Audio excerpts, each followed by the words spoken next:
Kita lanjut lagi ya. Mudah-mudahan koneksinya tidak ada masalah lagi.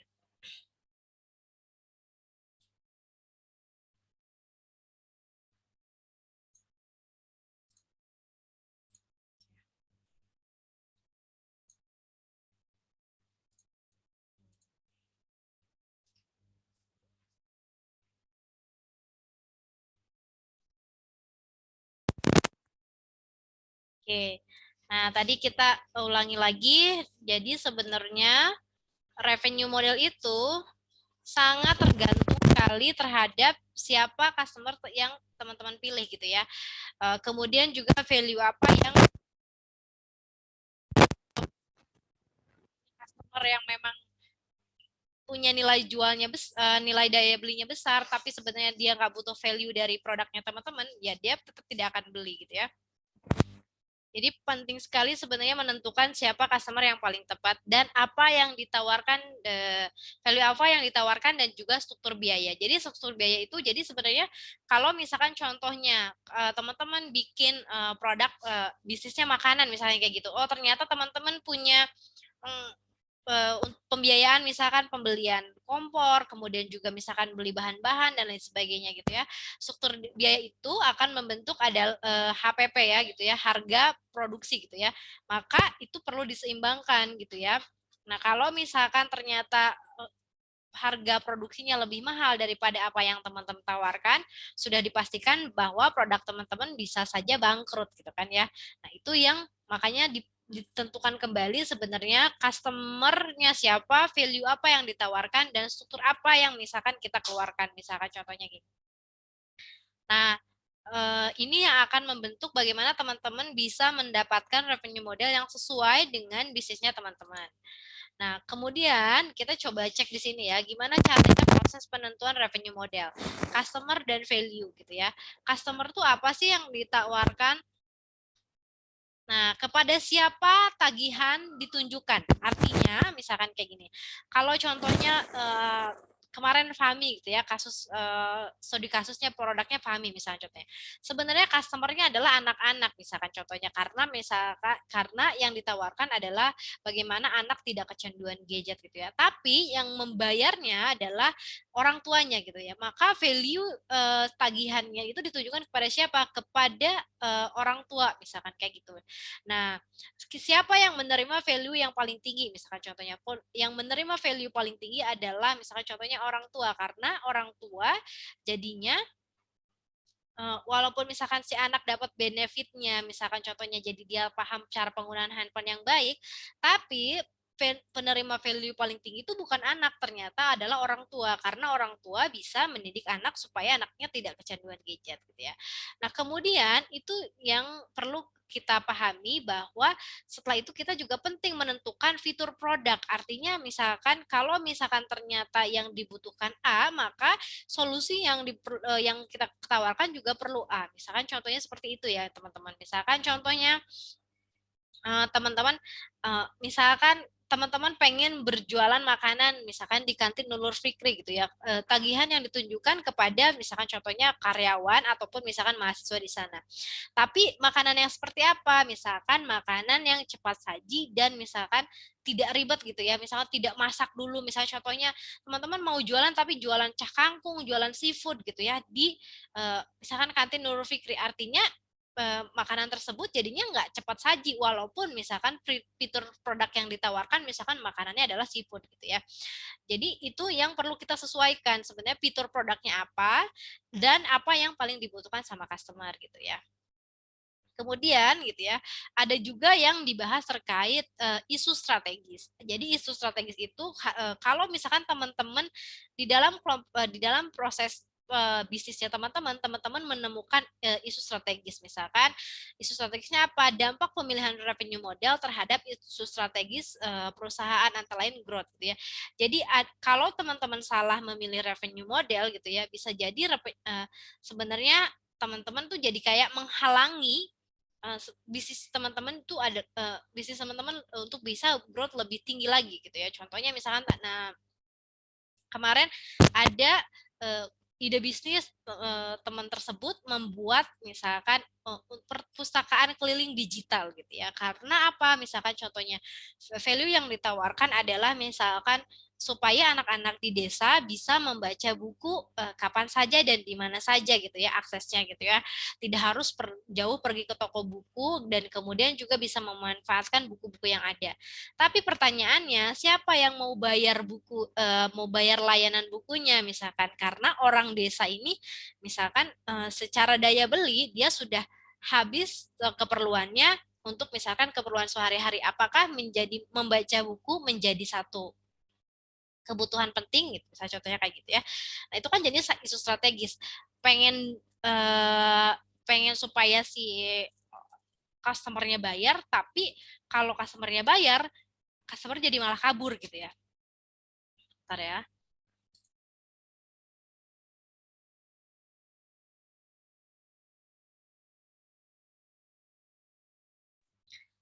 Nah, jadi makanya pada saat itu saya sarankan sama teman tersebut, coba teman-teman justru jangan disuruh customernya atau misalkan penduduk desanya yang disuruh bayar gitu ya.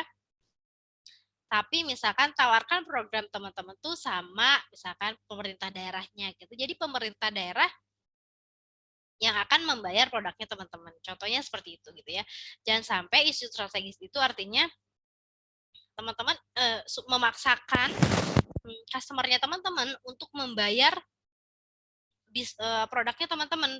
Sedangkan kalau misalkan produk tersebut dibayar oleh customernya, justru akan menghalangi growth dari pertumbuhan bisnisnya teman-teman. Nah, dipastikan juga teman-teman memahami satuan atau besaran dari unit yang misalkan teman-teman tawarkan. Misalkan berapa lama, misalkan kayak ngecharge-nya misalnya 1 bulan sekali, misalkan atau per pack, atau misalkan kapasitasnya 1 GB, lebih dari 1 GB dan lain sebagainya. Itu nanti teman-teman perlu analisa value dan price level yang ditawarkan ya.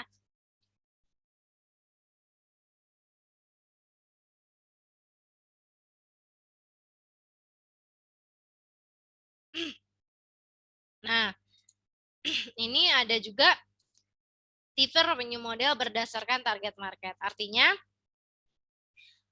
gimana caranya teman-teman menentukan pendapatan itu ditentukan dengan sebenarnya siapa yang teman-teman pilih untuk menjadi target marketnya.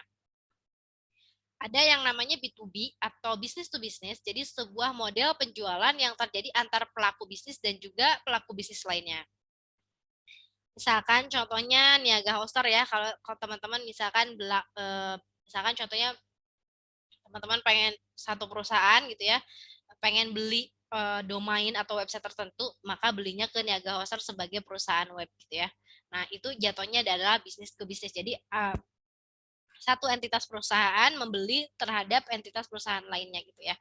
Nah, kemudian ada juga B2C. Jadi merupakan bisnis yang melakukan pelayanan atau penjualan barang jasa kepada konsumen perorangan atau grup secara langsung.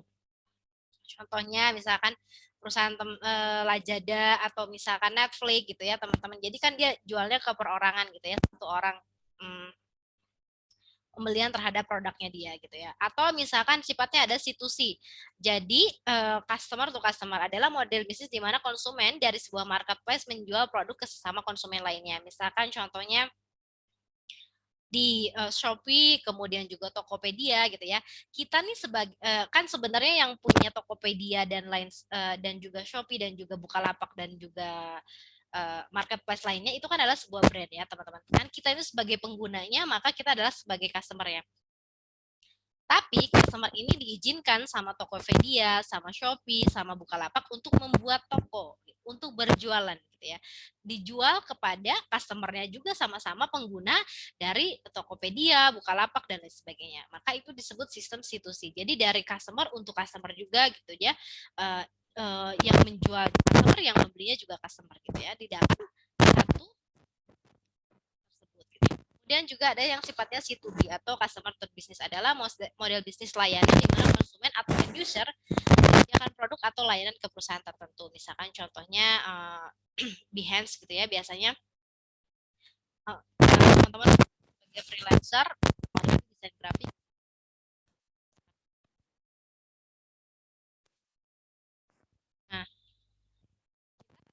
Kita juga bisa cek gitu ya. Kalau tadi berdasarkan targetnya, kalau ini berdasarkan apa yang mereka jual di dalam produknya mereka. Misalkan contohnya ada commerce dan juga bentuknya retail. Retail itu artinya persatuan gitu ya, persatuan gitu ya. Kalau tadi ada revenue model menentukan satuan gitu ya.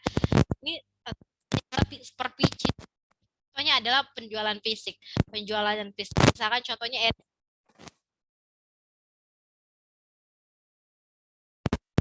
ya. Dan kalau kopi kenangan sama juga contohnya dan lain sebagainya. Kemudian ada juga namanya penjualan gitu ya. Kalau teman-teman dulu mungkin pakai Line gitu ya, teman-teman suka beli. Kamu kalau mau beli stiker ini bayarnya lainnya itu kan sebenarnya untuk chatting dan lain sebagainya. Tapi cari pendapatan dengan cara penjualan stiker, Line Bank dan lain sebagainya. Nah, itu artinya penjualan di dalam apps itu disebut in-app purchase atau sama halnya dengan Legend kan teman-teman platform teman main dalam platform tersebut teman-teman membeli hero dan lain sebagainya gitu ya. Jadi Mobile Legend ngecek misalkan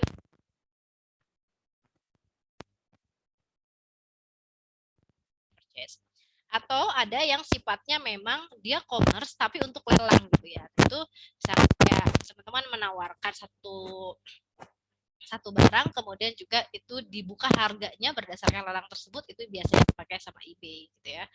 Nah, kemudian juga yang memang dia menentukan pendapatannya, sumber pendapatannya berdasarkan transaksi yang terjadi di dalam in-app purchase tersebut gitu, misalnya di dalam platform tersebut. Misalkan contohnya ada reseller atau distributor. Jadi reseller dan distributor ini mendapatkan margin atau misalkan pendapatan dari penjualan produk dari pihak ketiga dengan atau tidak tatap muka. Contohnya seperti apa? Contohnya seperti tiket.com gitu ya. Kan tiket.com itu bukan yang punya hotel, bukan yang punya pesawat gitu ya, tapi dia mencoba menjembatani yang punya pesawat, yang punya hotel untuk bisa mendapatkan tiket, mendapatkan apa namanya tuh hotel gitu ya, itu melalui platform dengan tiket.com gitu ya untuk booking hotel dan sebagainya. Ada juga marketplace, jadi margin atas penjualan dan pembeli yang terjadi dalam platformnya. Misalkan contohnya ada Bukalapak, Tokopedia. Kalau teman-teman lihat misalkan kemudian misalkan teman-teman berbelanja di e-commerce tersebut gitu ya, kan teman-teman suka ada tulisannya biaya admin gitu ya. Nah, itu yang diterapkan untuk transaksi yang terjadi di platform-platform tersebut gitu ya. Atau sifatnya adalah transaction enabler, artinya menjembatani transaksi-transaksi yang terjadi yang sifatnya secara keuangan. Contohnya Flip dan juga Midtrans gitu ya. Kalau teman-teman tahu sendiri kan kalau misalkan teman-teman transfer melalui Flip itu kan ada kena charge 2.500 gitu ya. Jadi itu adalah fee atau cara pendapatannya Flip sebagai jasa fasilitator terhadap transaksi antara perusahaan dengan pelanggannya kayak gitu ya. Nah, kemudian juga ini adalah usage. Usage itu artinya pemakaian gitu ya. Nah, ada yang sifatnya langganan atau subscription gitu ya. Jadi langganan ini ditentukan terhadap periode waktu tertentu, misalkan contohnya per bulan kah, per tahun kah, per minggu gitu ya, atau bahkan per hari. Kalau teman-teman bisa lihat Spotify Premium gitu ya, itu kan biasanya Spotify itu menawarkan gitu ya, kamu kalau mau bebas iklan satu hari kayak kamu bisa subscribe per satu hari, per satu bulan gitu ya, atau per satu tahun, atau misalkan sifatnya Office 365 dan juga Canva gitu ya. Kalau yang sifatnya mau dapat premium, teman-teman bisa membayar untuk penggunaan yang lebih premium gitu ya, atau layanan yang sifatnya subscription. Ada juga yang memang usage secara pemakaian berdasarkan persatuan pemakaian waktu atau frekuensi. Misalkan contohnya kalau misalkan menggunakan Zoom misal di bawah 100 orang gitu ya, di bawah 5 orang gitu ya, itu masih free gitu ya. Kemudian juga waktu yang dipakai kalau meetingnya cuma 45 menit gitu ya, itu kan masih gratis. Tapi kalau misalkan ternyata mau pakainya itu di atas 100 orang, kemudian waktunya di atas 1 jam gitu ya, maka secara pembayaran gitu ya, secara Zoom gitu ya, secara usage pengguna Zoom atau pengguna Skype itu perlu membayar lebih gimana caranya supaya bisa menggunakan fasilitas tersebut gitu. Jadi secara pendapatan Zoom men-charge secara frekuensi atau satuan pemakaian yang digunakan. Ada juga yang sifatnya lisensi atau sertifikasi. Jadi biaya yang diterapkan oleh brand tersebut untuk mendapatkan hak dalam penggunaan standarisasinya untuk satu kali tertentu. Misalkan contohnya kalian satu kali beli, kalian boleh pakai seumur hidup. Misalnya contohnya ada itu ya, ada Photoshop, kemudian Adobe Premiere dan lain sebagainya. Itu gimana caranya Adobe Photoshop memang men-charge berdasarkan lisensi atau sertifikasi. Nah, ada juga yang memang dia mencari pendapatan dengan bentuknya iklan gitu ya. Jadi siapapun boleh masang iklan di platform tersebut. Tapi ketika teman-teman mau menggunakan metode pelayanan iklan gitu ya, teman-teman perlu punya base atau misalkan user base yang besar dulu. Jadi kalau misalkan penggunanya sudah besar gitu ya, bisa dijadikan platform untuk bisa mendapatkan pendapatan berdasarkan ads atau misalkan iklan. Nah, seperti teman-teman ketahui gitu ya, kalau Google Ads, Google itu sendiri kan gitu ya sebagai pencarian nomor satu saat ini di dunia gitu ya. Mesin pencarian nomor satu di dunia udah pasti Google gitu ya, dan belum ada yang ngalahin, dan udah pasti gitu ya usernya Google itu misalkan di atas miliaran orang gitu ya. Nah, maka dia akan worth it untuk melonggarkan revenue modelnya bentuknya ads, atau seperti YouTube advertising gitu ya, dia sudah punya banyak sekali pengguna YouTube, maka berlakukanlah YouTube advertising. Begitupun dengan Facebook pada saat itu menjadi number one platform social media platform gitu ya in the world gitu ya pada tahun 2015 gitu ya, maka muncullah sekarang Facebook Ad. Dan juga kalau versi Indonesianya gitu ya, itu ada detik.com gitu ya. Walaupun misalkan pada dasarnya dia media gitu ya, dia bisa aja memberitakan apapun, tapi kalau user base-nya detik.com belum banyak, dia nggak mungkin mengeluarkan ads. Dia bisa aja memberitakan artikel-artikel gitu ya. Nah, tapi karena dia sudah punya base yang besar, detik.com mengeluarkan bisnis model atau revenue model itu adalah detik.com ads gitu ya. Kemudian ada juga yang sifatnya gimana caranya dia dapetin sumber pendapatannya dengan melakukan franchise gitu. Jadi membuka cabang-cabang di kota-kota tertentu, misalkan di tempat-tempat tertentu. Nah, ini yang saya kagumi juga ya, ternyata brand-brand Indonesia juga nggak kalah dengan brand-brand luar negeri gitu ya. Nah, yang informasi terbaru itu ada namanya Warteg Karisma gitu ya. Ternyata Warteg Karisma ini sudah punya 60 cabang di Indonesia gitu ya.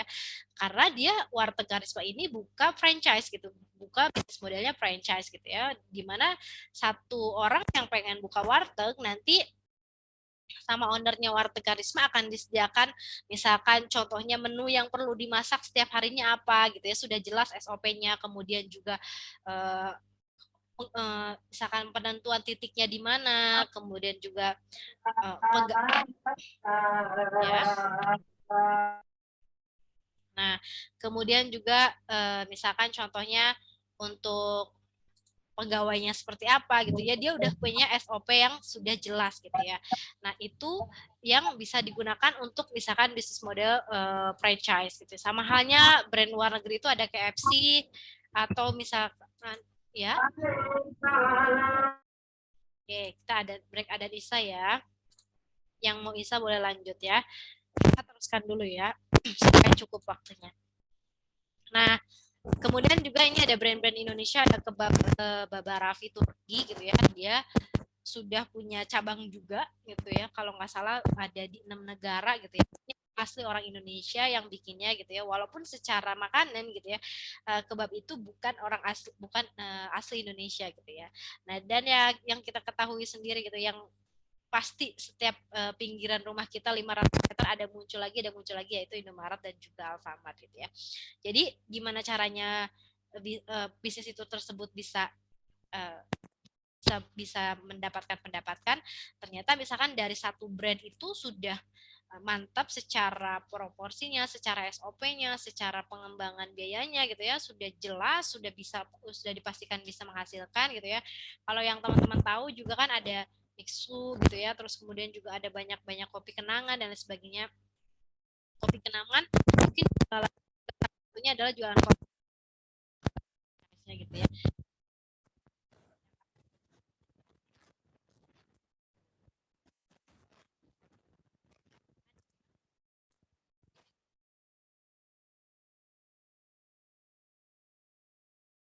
Suaranya nggak kedengaran, Bu.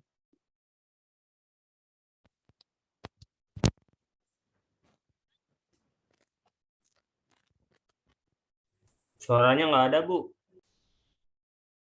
Oke, halo.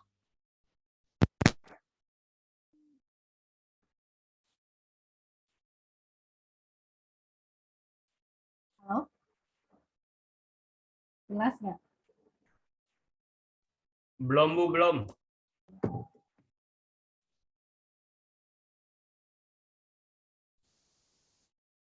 Halo. Mas.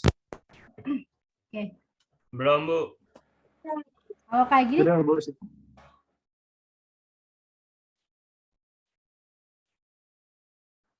Udah ya? Jelas? Jelas. Sudah, Bu. Oke. Sudah jelas, Bu. Oke, baik. Kita lanjutkan ya. Kalau misalkan freemium itu artinya dia free dan juga premium. Jadi awalnya dia free tapi di satu titik tertentu dia harus bayar. Misalkan contohnya Wattpad gitu ya. Kalau dia pengen menghapus iklan gitu ya, itu dia perlu bayar sekian rupiah misalnya contohnya kayak gitu ya. Nah, atau misalkan YouTube Premium ya. Kalau teman-teman ketahui kan YouTube Premium kalau misalkan teman-teman mau ngehilangin iklannya, maka YouTube juga menggunakan sistem model premium gitu. Jadi di awal kita pakai, tapi kalau misalkan ada ads atau misalkan kayak ada misalnya ternyata bacaannya dikurangi tertentu, nah itu bisa pakai bisnis modelnya premium. Nah, sama halnya dengan Google dan juga Google Drive dan lain sebagainya. Kalau misalkan Google Drive mungkin dipakai dikoneksikan oleh misalkan 10 orang sampai 50 orang nggak jadi masalah. Tapi kalau misalkan ternyata dia harus dikoneksikan sampai 500 orang, maka dia perlu bayar gitu ya. Kalau misalkan contohnya untuk perorangan, dia gratis, tapi kalau misalkan Google Drive-nya digunakan untuk sifatnya seperti perusahaan, maka dia perlu bayar gitu ya.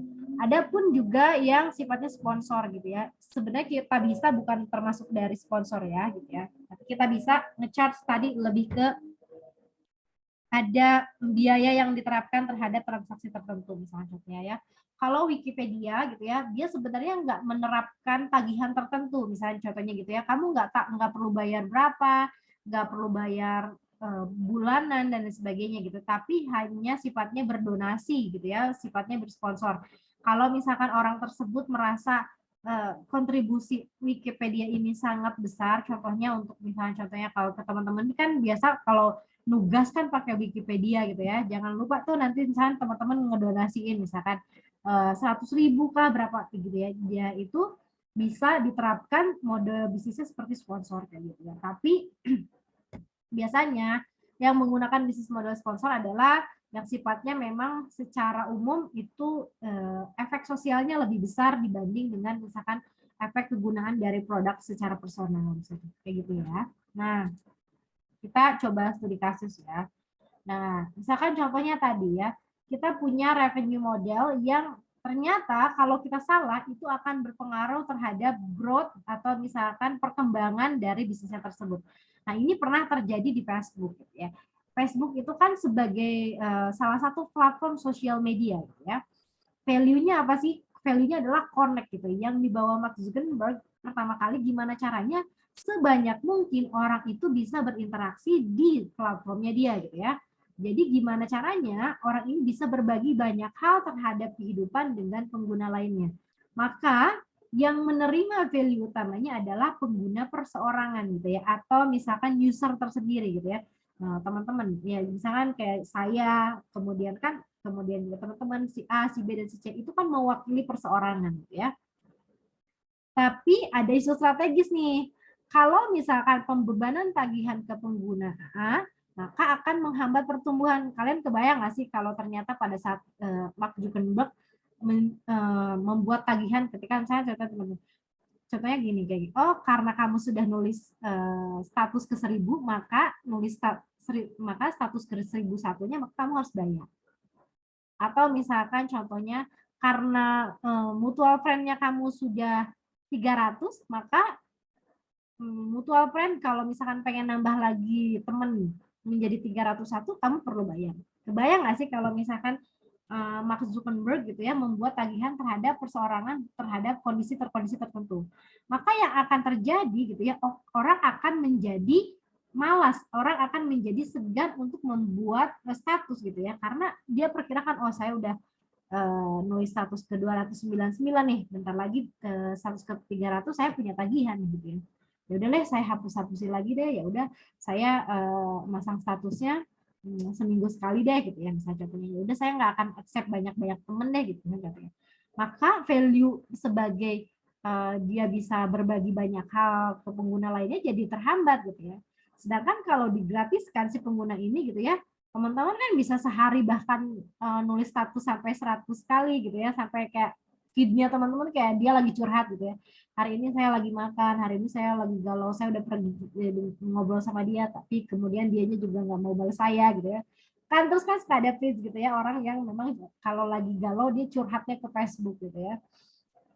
Nah, kita sebagai temannya jadi melihat feed tersebut gitu ya.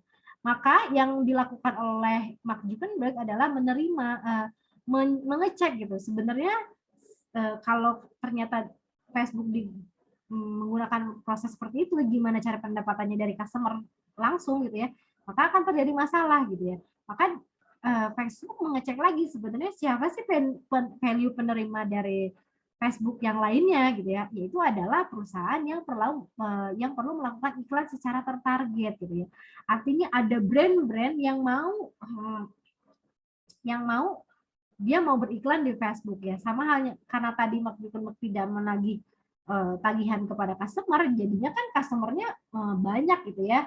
Terbukti dengan pertumbuhan Facebook di awal-awal tahun 2015 sampai 2019 itu kan pertumbuhannya tinggi sekali gitu ya teman-teman. Nah, karena langsung membuat kolam user gitu ya, maka ternyata yang bisa dicek adalah value penerima ini adalah brand-brand tersendiri. Misalkan contohnya misalkan brand makaroni bisa ngiklan gitu ya, brand misalkan contohnya brand pakaian bisa ngiklan gitu ya, brand deterjen bisa ngiklan gitu ya, bahkan mungkin brand contohnya untuk kayak yang patah hati terus kemudian pengen curhat itu bisa ngiklan di sana gitu ya. Nah, maka dengan seperti itu jadi punya base tertarget gitu ya. Jadi growth-nya tetap jalan, pendapatannya tetap jalan gitu, tidak akan jadi masalah. Nah, gimana caranya Facebook menentukan tagihan yang perlu dibayarkan? Maka satuan tagihannya adalah tarif per penayangan iklan atau tarif per hasil iklan. Artinya, kalaupun misalkan Facebook itu, misalkan brand ini masang iklan di Facebook gitu ya, kalau misalkan saya nggak lihat, maka saya nggak akan kena tagihannya gitu ya. Maka si brand tersebut ini tidak akan kena tagihannya. Tapi kalau saya lihat, saya ngeklik gitu ya, baru artinya saya merasa bahwa Facebook ini menargetkan saya sebagai customer-nya, maka brand perlu bayar gitu ya. Jadi kalau misalnya teman-teman kan gini ya, teman-teman pengen ngiklan di suatu tempat gitu ya, tapi ternyata nggak ada juga orang yang merasa dapat iklan tersebut gitu ya. Jadi jadinya nggak worth it kan beriklan tersebut gitu ya. Maka sebagai jalan tengahnya Facebook gimana caranya supaya dapat kepercayaan dari brand gitu ya. Tagihan yang dilakukan adalah tagihan yang memang iklannya dilihat dan juga diklik gitu ya. Jadi kalau misalkan dilihat dan diklik berarti membuktikan bahwa customer tersebut interest atau misalkan tertarik terhadap iklan yang diberikan gitu ya. Jadi win-win untuk Facebooknya, untuk win juga untuk brandnya gitu ya. Jadi brand juga tidak merasa ditipu. Saya udah masang iklan di Facebook gitu ya. Orang nggak ada yang lihat, tapi kok saya kena tagihannya? Enggak seperti itu ya. Ada pun juga case study lainnya, misalkan contohnya revenue model yang memperhatikan value proposition gitu ya. Kalau tadi kita membahas case study-nya berdasarkan customer-nya gitu ya. Kita bahas berdasarkan value-nya sekarang gitu ya. Misalkan contohnya Shopee. Shopee itu pakai bisnis modelnya adalah C2C gitu ya. Dari customer ke customer gitu ya. Customer boleh bikin toko dan berjualan, kemudian juga pembeli boleh beli dari toko tersebut. Ya. Kenapa Shopee melakukan bisnis model institusi? Karena value yang ditawarkan itu misalkan contohnya marketplace dengan free ongkir. Kalau teman-teman ingat gitu ya, pada saat pertama kali muncul Shopee digembor-gemborkan bahwa oh ini tuh adalah marketplace free ongkir dan lain sebagainya. Di mana pada saat itu Tokopedia dan juga Bukalapak lagi struggle gimana caranya untuk membebaskan ongkir gitu ya. Nah, sebenarnya value yang diberikan dengan cara dia memberikan marketplace dengan free ongkir, maka dia akan menemukan customer-nya yang tipikalnya adalah gimana caranya saya bisa berbelanja apa saja dan apapun itu barangnya apa aja dan semurah-murahnya, ya kan? Kalau teman-teman cari barang di Shopee itu pasti teman-teman cari yang paling murah gitu kan. Nah, maka revenue model yang dilakukan adalah institusi menjangkau customer yang ingin berbelanja semurah-murahnya gitu ya. Kalau misalkan teman-teman lihat produk di Shopee gitu ya, yang satu harganya 5.000, yang satu harganya 4.500, pasti kalau teman-teman sebagai produk customer Shopee, teman-teman akan memilih yang 4.500 gitu ya. Nah, karena memang value-nya yang ditawarkan itu gitu ya. Tapi beda dengan Blibli. Blibli ini adalah marketplace dengan value yang mengedepankan dengan kepastian originalitas terpercaya gitu ya. Kalau di Shopee mau itu dia barangnya KW, mau itu barangnya free love gitu ya, selama si customernya, selama si tokonya itu mencantumkan oh bahwa misalkan contohnya ini adalah barang thrifting gitu ya, atau ini adalah barang KW1, KW2 dan sebagainya gitu. Ya. Nah, tapi kalau Blibli itu tidak menerima hal-hal yang seperti itu karena pada dasarnya Blibli dibentuk untuk menjadi marketplace yang pada dasarnya mencerminkan originalitas. Berarti pihak pertama, tangan pertama gitu ya. Nah, jadi penerima value utamanya adalah customer yang berbelanja dengan kepastian originalitas barang dan produsen dari tingkat pertama. Kalau misalkan teman-teman beli iPhone, misalkan beli Samsung dan lain sebagainya, itu sudah dipastikan bahwa dibeli produknya itu asli gitu ya. Karena memang dia misalkan dari brandnya langsung dari toko. Misalkan kayak teman-teman pengen beli sepatu misalkan Nike. Nah, Nike-nya berarti asli dari Nike langsung, bukan dari KW1 dan KW2. Bisa contohnya kayak gitu. Maka revenue yang dilakukan oleh Blibli adalah revenue sifatnya adalah B2B2C. Artinya Blibli sebagai brand bekerja sama dengan brand lagi gitu ya, dengan orang yang memang mengeluarkan toko pertamanya, misalkan kayak Blibli jualan makaroni nih, makaroni ngehe yang paling asli gitu, bukan makaroni ngehe yang tipuan gitu ya. Maka dia akan bekerja sama dengan makaroninya, dengan Nike, dengan misalkan kayak produsen laptop misalkan atau produsen misalkan contohnya handphone dan sebagainya, itu yang memang sudah dipastikan originalitasnya, memang dia punya screening tertentu gitu ya bahwa ini tuh jangan sampai penipuan ya. Setelah dia bekerja sama dengan brand tersebut, maka kemudian brand dari toko tersebut dijualkan oleh Blibli di customer untuk mendapatkan customer di Blibli gitu ya. Jadi menjangkau customer yang memang ingin berbelanja langsung dari produsennya langsung gitu ya. Apakah salah jadinya beli-beli dengan berbanding dengan Shopee gitu ya? Tidak salah gitu, karena pada dasarnya yang manapun itu selama teman-teman paham value apa yang mau teman-teman tawarkan dari produk yang teman-teman tawarkan dan tahu mana customer yang teman-teman beli, itu akan punya marketnya tersendiri gitu ya. Dan tidak ada, saya nggak perlu membandingkan berarti Blibli lebih bagus dong, nggak juga, bisa juga Shopee lebih bagus, tapi memang Blibli dan juga Shopee punya marketnya masing-masing gitu ya.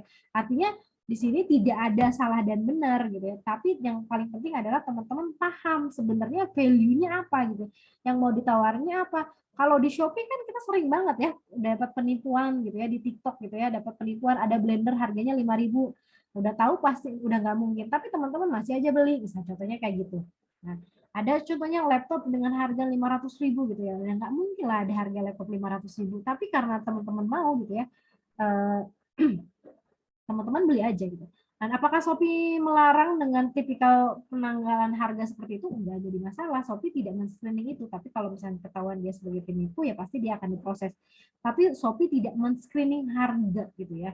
Artinya tidak ada penyamarataan harga dan sebagainya. Tapi mungkin kalau dibeli-beli itu sudah akan lebih ketat karena dia memang yang menawarkannya gitu ya adalah kepastian originalitas. Sama halnya dengan case study selanjutnya misalnya kayak teman-teman. Ini case study bagaimana menyesuaikan struktur biaya yang dikeluarkan. Misalkan contohnya kita sama-sama akan menemukan kasus tadi keripik tempe ya. Teman-teman pasti sudah pernah makan ini tipikal 3 keripik tempe ini gitu ya. Satu Kitela, dia memang sudah jadi national brand gitu ya. Target marketnya pasti bukan lagi si perusahaan Kitela jualan masing-masing. Saya pengen jualan ke A, ke B gitu ya. Tapi dia memang sudah mengejar ke B2B.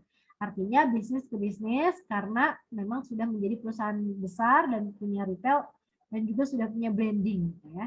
Artinya Kitela akan jualannya ke Indomaret, ke misalkan toko grosiran atau misalkan ke Yoga Express, ke Borma gitu ya, kemudian juga ke perusahaan yang tersebar yang memang sifatnya lebih besar gitu ya.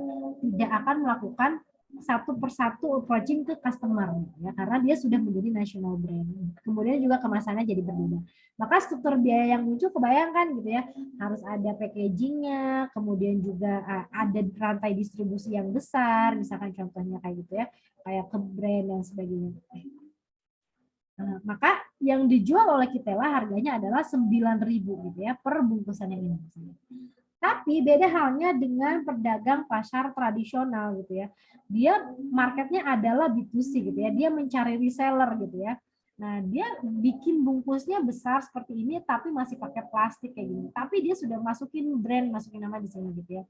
Dia memang mencari customer yang sifatnya bukan seperti brand besar yang misalnya mungkin kalau Kitela gitu ya, sekali produksi dia harus beli minimal misalkan 1.000 dus misalkan gitu ya, satu dusnya isinya 40 misalnya contohnya kayak gitu.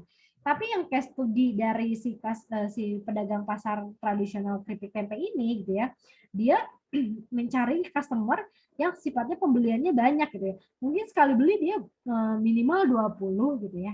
Nah, tapi target pasarnya adalah pedagang pasar tradisional misalnya gitu. Maka harga yang ditawarkan contohnya untuk satu package keripik tempe tersebut, maka harganya jadi 5.000 gitu ya. Pun begitupun dengan teman-teman, kalau teman-teman tahu gitu ya, ada misalkan contohnya produsen rumahan yang dia bikin keripik tempe gitu ya.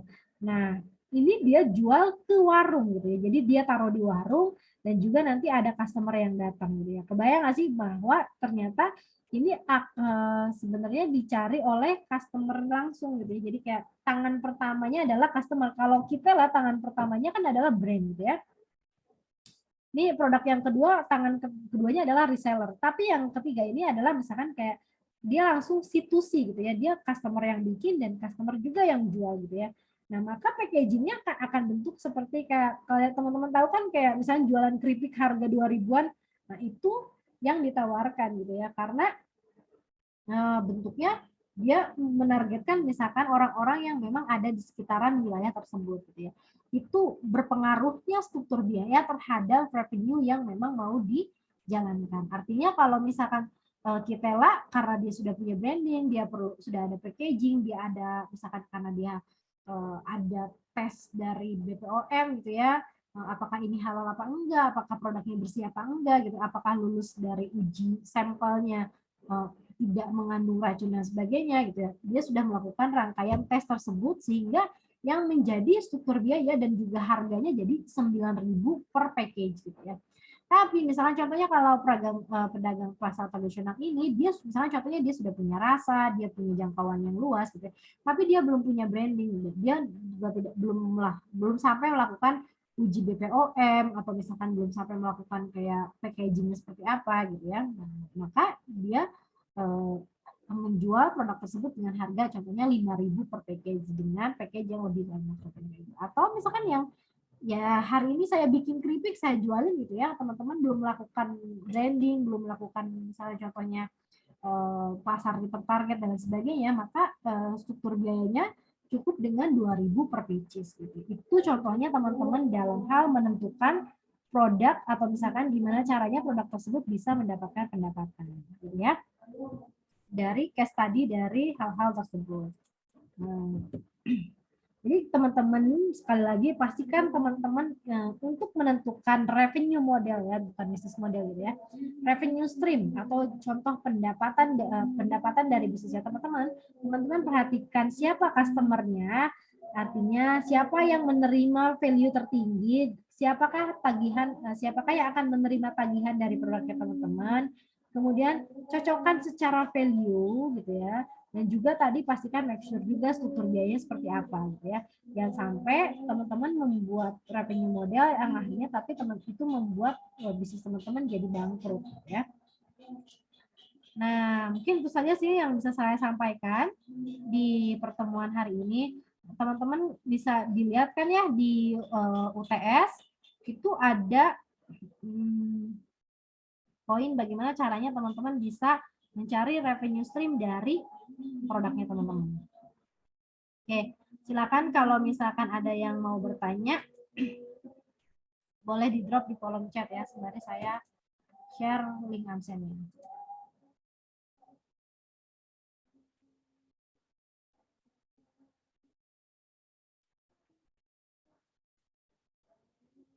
Yang mau bertanya enggak?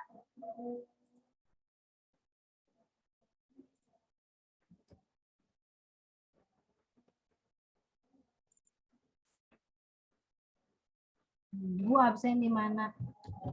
Sini ya. Coba dibuka. Bisa nggak?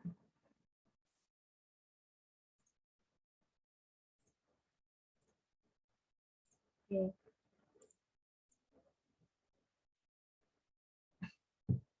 Tidak ada Bu, saya sudah pusing. Kalau pusing minum obat ya.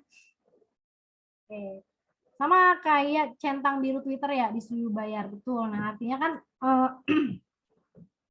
karena ada perombakan tertentu, saya nggak tahu ya kenapa Elon Musk jadi menyuruh Twitter untuk jadi salah satu yang berbayar gitu ya. Tapi pada dasarnya memang saat ini tuh Twitter belum punya revenue stream yang lumayan bagus gitu ya. Dia masih pakai sponsorship iklan gitu. Kadang-kadang kita lihat ya di feed kita tuh ada muncul iklan gitu ya. Oke, Pala Ana pusing Bu, anak ketinggalan di kampus. Kamu kampusnya di mana deh, STM TV atau bukan gitu. Nah, kita cek juga ya, teman-teman sudah lihat Elenanya. Saya coba share juga ya. Barangkali ada yang belum paham terkait Elena, terkait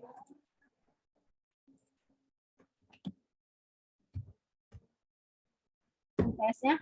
Ada yang mau ditanyain nggak terhadap persiapan UTS?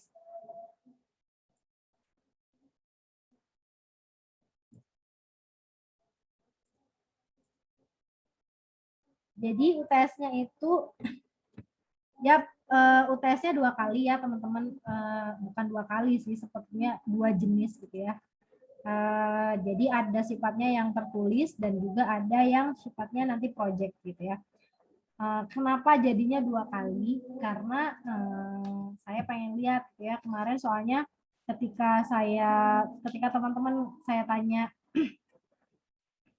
tanya misalkan kayak kalian gimana nih diskusi kelompoknya, ternyata ada yang belum tahu juga, maka karena nanti after UTS itu akan banyak sekali praktek, jadi harapannya dengan UTS yang sekarang ini teman-teman minimal punya base atau misalkan dasar gitu ya, kenapa produk teman-teman tuh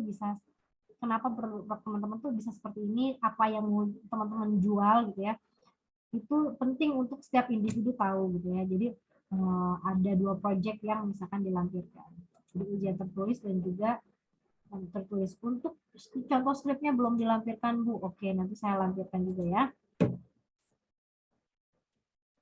Ada yang mau ditanyain?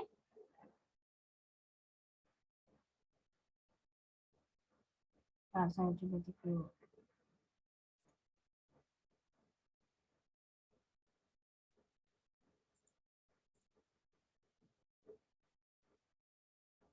Izin tanya Bu, bagaimana dengan revenue stream di FAMI?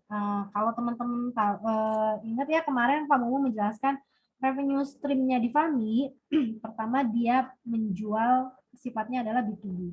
Dia bekerja sama dengan sekolah, ya. Jadi FAMI itu misalkan karena dia sudah punya kerja sama psikolog gitu ya. Psikolog ini kan dia ngasih istilahnya bahasanya tuh kalau gampangnya kita tuh podcast gitu ya, tapi podcast ini lebih kepada podcast pendidikan soal gimana caranya dia mengasuh anak. Nah, itu yang ditawarkan ke sekolah misalkan. Jadi sekolah punya program parenting 1 tahun berapa kali gitu ya, yang disupport sama PAMI. PAMI yang nyediain psikolognya, PAMI yang misalkan menyodorkan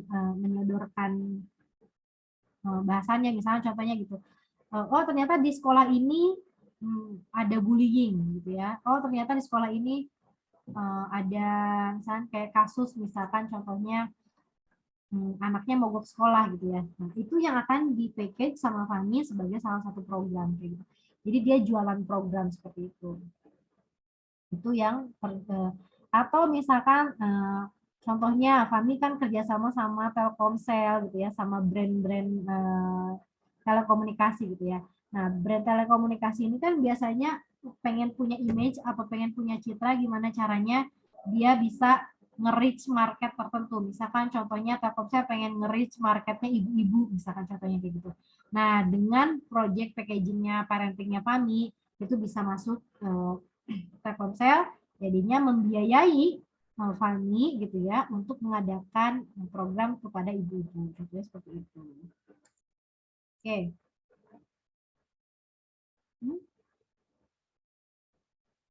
Oke, Bu, absen pekan 6 saya masih strict.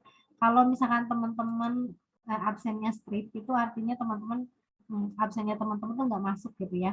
Jadi saya perlu recheck berulang-ulang gitu ya. Makanya kalau setiap kali absen, saya minta teman-teman untuk screenshot dan lain sebagainya gitu. Pastikan teman-teman masuk gitu ya. Karena kalau misalkan ada absensi teman-teman yang misalkan kok saya alfa dan sebagainya, karena memang pada dasarnya datanya nggak masuk gitu misalkan. Jadi tapi kalau misalnya teman-teman hadir, teman-teman tinggal lampirin aja bukti kehadiran, nanti saya proses untuk dirubah gitu ya. Itu berarti intinya revenue stream itu adalah sumber pendapatannya dari bisnis yang kita jalani, betul gitu ya. Itu adalah revenue stream adalah sumber pendapatan gitu ya. Izin tanya Bu, project ini individu juga kan, untuk yang project itu individu juga kan? Betul, UTS dua-duanya sifatnya individu, tapi dari ide kelompok ya teman-teman. Kan teman-teman kemarin udah menjalani contoh dari Pak Mumu ya, yang kayak ternyata ada faktanya bahwa orang jomblo itu orang jomblo itu misalkan contohnya akan meninggal dan sebagainya. Tapi kan teman-teman memprosesnya itu beda-beda kan. Si A itu dia misalkan jomblo cepat mati, kemudian juga misalkan contohnya kayak gitu ya. Apakah kamu jomblo dan sebagainya. Itu kan artinya pertama penyajian presentasinya akan sangat berbeda satu sama lain walaupun faktanya sama, problemnya sama, solusinya akan juga sama gitu ya. Tinggal bagaimana caranya teman-teman untuk mengemas data-data yang sudah teman-teman kumpulkan gitu ya. Justru dengan adanya ide dari ide kelompok, saya yakin sebenarnya teman-teman akan bisa menggali lebih jauh sebenarnya kedalaman ide kelompoknya teman masing-masing gitu ya. Jangan cuman kayak udah pokoknya saya pengen jualan makaroni, ya udah makaroni aja deh, ya pokoknya supaya tidak kelaparan, supaya misalkan apa gitu. Tapi teman-teman bisa mengolah makanan misalnya contohnya gitu ya, makaroni adalah misalnya contohnya salah satu warisan makanan yang perlu dilestarikan dan sebagainya. Itu akan jadi banyak perkembangannya seperti itu. Itu yang diharapkan gitu ya. Jadi walaupun ide kelompoknya tapi kreativitas dari masing-masing individu dalam menyajikan ide kelompok tersebut itu yang juga akan dinilai. Oke. Izin tanya Bu, yang build aplikasi PAMI apakah ada timnya? Pasti ya gitu ya. Yang PAMI kan PAMI sudah punya tim developer atau misalkan hustlernya sendiri ada. hipsternya ada gitu, yang ngurusin marketing, sales dan sebagainya ada, yang ngurusin desainnya ada. Ya.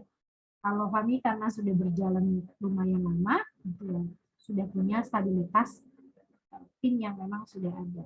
Ya. Kenapa Yusuf tiba-tiba nanya Fami mau jadi tim hustlernya Fami kah? Atau misalkan jadi developernya Fami? Enggak Bu, cuma aja jadi penasaran awal bikinnya Fami itu gimana Aduh, gitu maaf Bu. banget nih, saya nggak kedengeran. Kenapa ya? Kecil nggak Bu, suara saya kecil ya? Gimana Yusuf? Halo Bu, Ya, kecil nggak suaranya Bu? ya kedengeran. Kayak kecil. Di chat aja kali ya.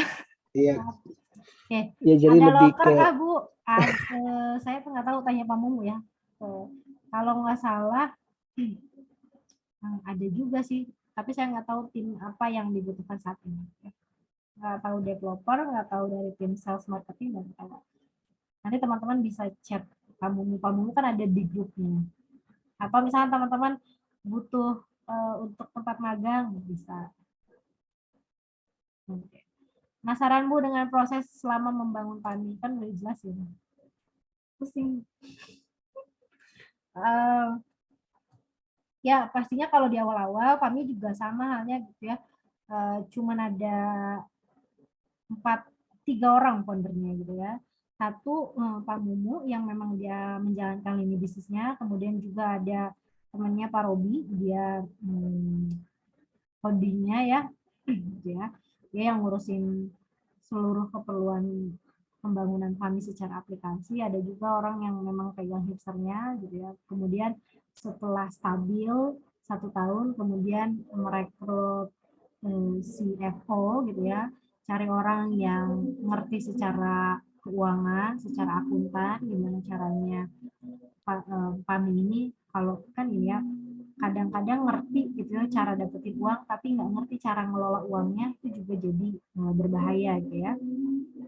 Jadi karena kan Pak Mumu tuh dari bisnis sebelumnya gitu ya, uang masuk gitu ya, tapi ternyata nggak bisa mengelola, pada akhirnya timnya harus bubar dan sebagainya. Itu juga sudah jadi pengalaman Pak Mumu gitu ya. Dan saya di 2020 gitu ya, menghadapi kenyataan bahwa saya punya utang perusahaan 500 miliar gitu ya. Dan gimana caranya saya harus bantu suami saya untuk bisa menyelesaikan itu gitu ya. Nah, tapi itu jadi satu pengalaman tersendiri supaya bisnis tuh kayak kamu tuh jadi orang yang enggak di situ-situ aja gitu ya. Tapi berkembang gitu. Jadi sekarang udah sekarang udah lebih stabil gitu ya. Kemudian juga ada tim marketingnya, ada orang yang mengurusin event gitu ya, ada. Jadi pada dasarnya pelan-pelan gitu ya, karena pas di tahun sebelumnya itu kita punya uang, wah kita yaudah kita rekrut orang banyak gitu dan sebagainya. Nah ternyata setelah selesai berjalan 2-3 bulan gitu ya, kita kelimpungan nih gimana caranya bayar orang gitu ya. Akhirnya dipertahankan sampai minjem ke beberapa orang gitu ya. Jadi bisa jadi apa ya namanya tuh, bisa jadi teman-teman tuh punya pendapatan maksudnya tuh omset yang besar gitu ya, tapi cash flow-nya minus gitu ya kan. Jadi omset itu misalnya kayak teman-teman bisa dapat omset, saya dapat omset sekian M gitu ya, tapi pembayarannya tuh 6 bulan sekali dan sebagainya. Perlu di make sure adalah gimana caranya teman-teman bisa memenuhi per bulannya supaya bisnis tersebut running ya. Setelah itu, nah, semakin ke sini semakin mencoba untuk stabil gitu ya, untuk ke jenjang selanjutnya. Panjang ya, sekarang kalau diturutin berarti dari 2014 udah 8 tahun ya. Gitu. Ada lagi yang mau ditanyain? Teman-teman ada yang mau ditanyain nggak terkait UTS ya? Nggak ada? Kisi-kisinya sudah jelas gitu? Izin bertanya Bu, Boleh. untuk UTS-nya itu pilihan ganda atau ada esainya juga ya Bu? Makasih Bu. Oke, baik Alif. Itu esai semua ya, cuman 5 soal. kalau yang ujian tertulisnya gitu ya. Semuanya sifatnya teman-teman bisa googling gitu ya, bisa open book dan sebagainya. Tapi kalau itu sifatnya adalah analisis gitu ya. Jadi tergantung analisisnya teman-teman. Kalau ketahuan sama persis gitu ya, misalkan ya teman-teman sama nih 5 kata di awalnya gitu ya, itu kan artinya teman-teman berbagi dengan teman-teman yang lain. Kalau misalkan ditemukan kemiripan satu sama lain, terutama di ujian tertulis, itu dianggapnya teman-teman tidak mengikuti UTS ya. Saya akan langsung anulir gitu ya. Jadi harapannya nanti pada saat UTS 1 jam itu benar-benar digunain untuk sama teman-teman ya udah kerja sendiri aja, nggak usah tengok kanan kiri, nggak usah sharing share WA gitu jawabannya apa gitu ya. Percaya diri aja. Kalau udah belajar pasti bisa. Oke? Itu ya Alif. Ada lagi yang mau bertanyain? Bu, izin tanya untuk absensi yang strip tadi boleh? Hah? Izin tanya untuk absensi yang di AIS yang masih strip. Itu kan tadi kata Ibu, berarti datanya nggak masuk ke Ibu ya? Itu nanti bakal berubah lagi ke depannya apa gimana nih Bu? Oh, oke. Oh, yang masih strip. Kalau misalkan teman-teman punya buktinya, ya kirim aja ke saya gitu ya. Kadang saya low respon kalau baca chat itu. Ya, jadi saya lebih banyak di grup kan ya. Kalau misalkan teman-teman memang udah punya buktinya, saya contohnya, Bu, saya hari ini hadir, saya screenshotin yang misalnya. Saya sudah upload juga gitu ya, tapi ternyata datanya nggak masuk. Nanti saya akan rubah gitu ya. Kalau misalkan tidak ada buktinya, jadi saya bingung gitu. Sebenarnya teman-teman tuh make sure mensubmit hal tersebut apa enggak gitu. Gitu. Ya udah kalau misalnya Erlangga punya buktinya nanti kirim ke saya aja jawab ya. Pasti sebenarnya nggak mempersulit kalau teman-teman punya buktinya gitu ya, merasa memang benar submit itu sudah jadi bukti yang bisa merubah absensi ya. Kalau misalnya contohnya kemarin soalnya banyak juga kasusnya Bu, ternyata Bu saya udah absen Bu, boleh nggak saya liatin buktinya? Ternyata pas dilihat pas dilihat absensinya ternyata absensinya dia nggak sampai submit. Buktinya dikirim kemana Bu? Ke Japri ke saya ya. Gitu ya. Berarti kalau kita nggak konfirmasi jatuhnya bakal alfa gitu ya Bu? Iya, kalau nggak dikonfirmasi gitu ya. Kalau nggak dikonfirmasi, memang berarti nyatanya tidak ada bukti kehadiran, tidak ada bukti yang bisa menyatakan bahwa dia hadir, dianggapnya alfa. Gitu aja ya. Japri Bu, oke. Lumayan ya masuk ya. Banyak chatnya juga saya juga. Insya Allah nanti setelah UTS normalisasi semuanya ya.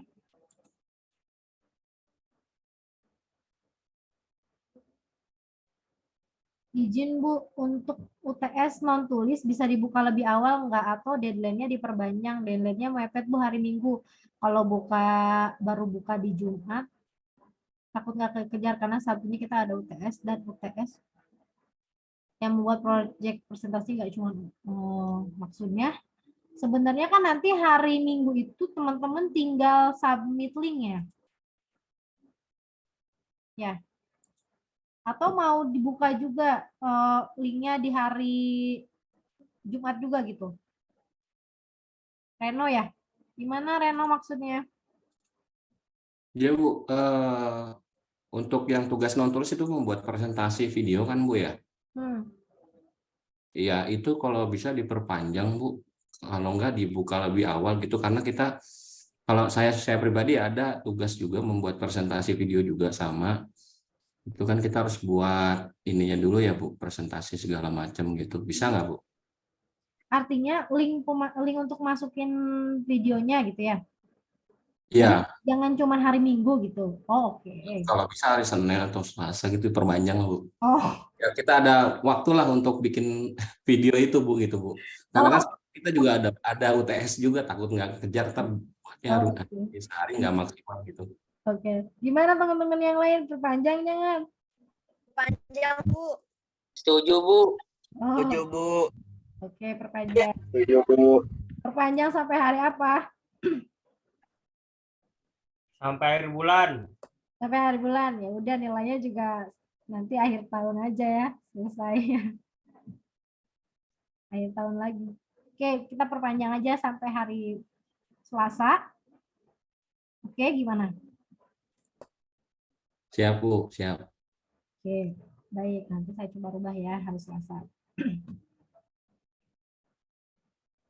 Ada lagi yang mau ditanyain?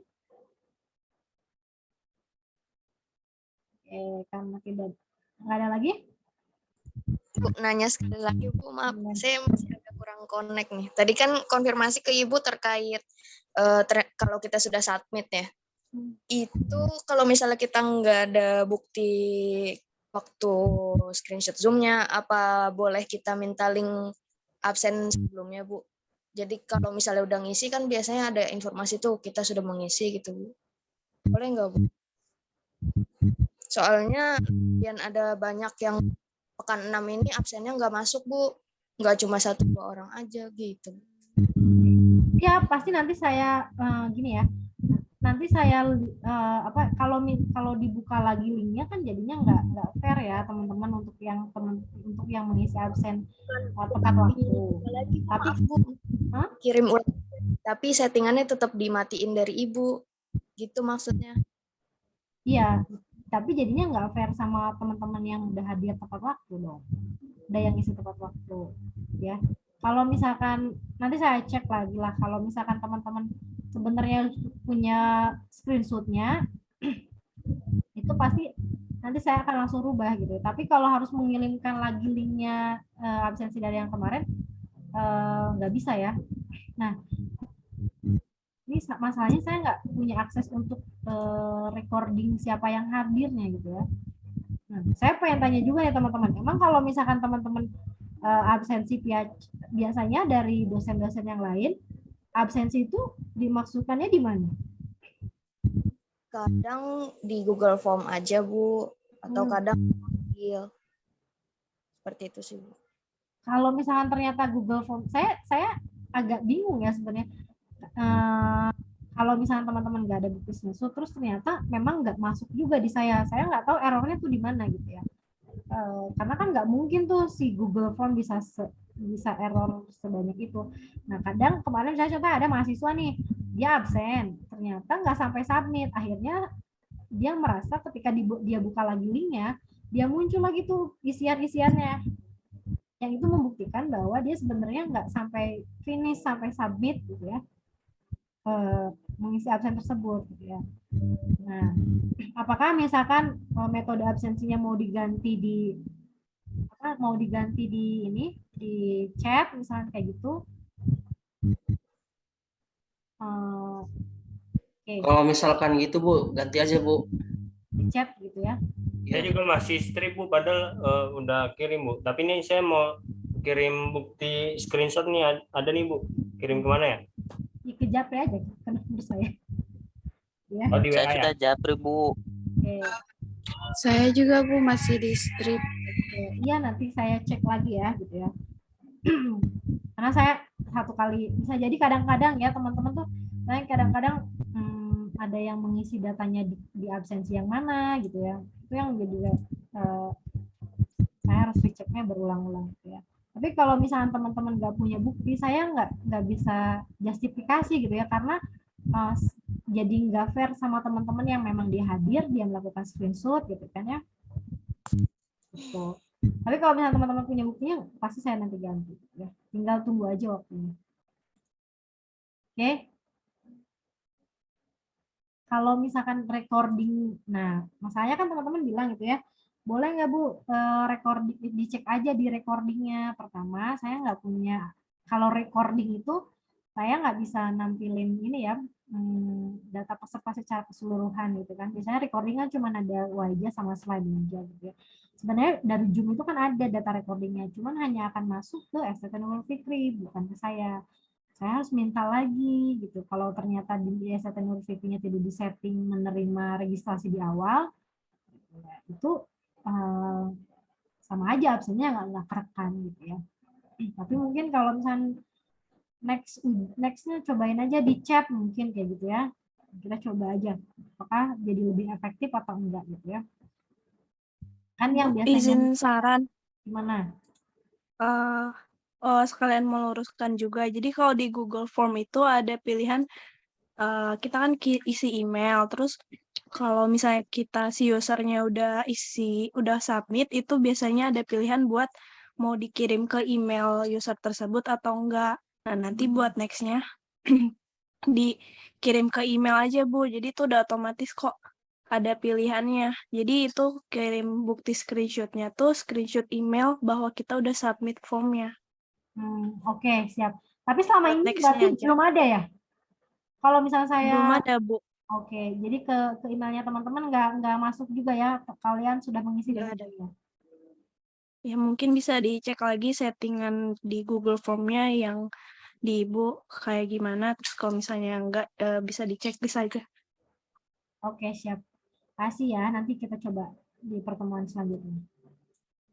Oke. Ada lagi? Ada pertanyaan, Bu, izin bertanya jika skripnya ada kesamaan dengan teman kelompok seperti skrip di closing statement atau jargon, itu biasanya sama aja kan, Bu? Apakah boleh gitu ya? Gimana ya? Mungkin nama produknya bisa sama gitu ya. Bisa sama, tapi kalau misalnya jargon, saya pikir ya udah nggak apa-apa, bikin aja yang baru. Nggak perlu sama.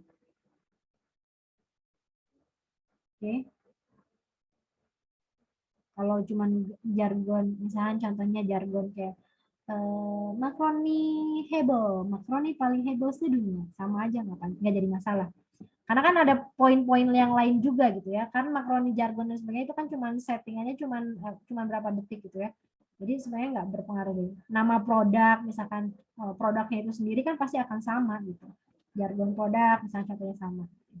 Tapi kalau yang lainnya, cara teman-teman presentasi, kemudian juga memperkenalkan diri, gitu ya, bagaimana teman-teman mengolah problem dan juga solusi, itu kan pastinya akan beda. Itu ya. Dia mau tanyain? Dah ya?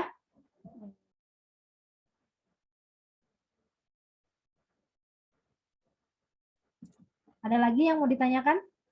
Tidak ada? Sepertinya ada kelas lain juga setelah ini.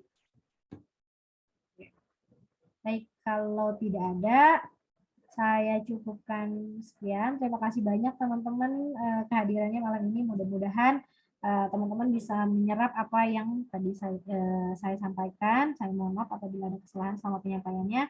Semangat selalu teman-teman. Mudah-mudahan teman-teman dikasih kesehatan, kelancaran gitu ya, kekuatan untuk menghadapi hari-hari menjelang UTS. Mudah-mudahan juga dikasih hasil yang terbaik. Oke, baik. Saya ucapkan terima kasih. Wassalamualaikum warahmatullahi wabarakatuh. Saya izin close untuk kelas hari ini ya. Waalaikumsalam warahmatullahi wabarakatuh. Terima Terima kasih, Bu. Bu.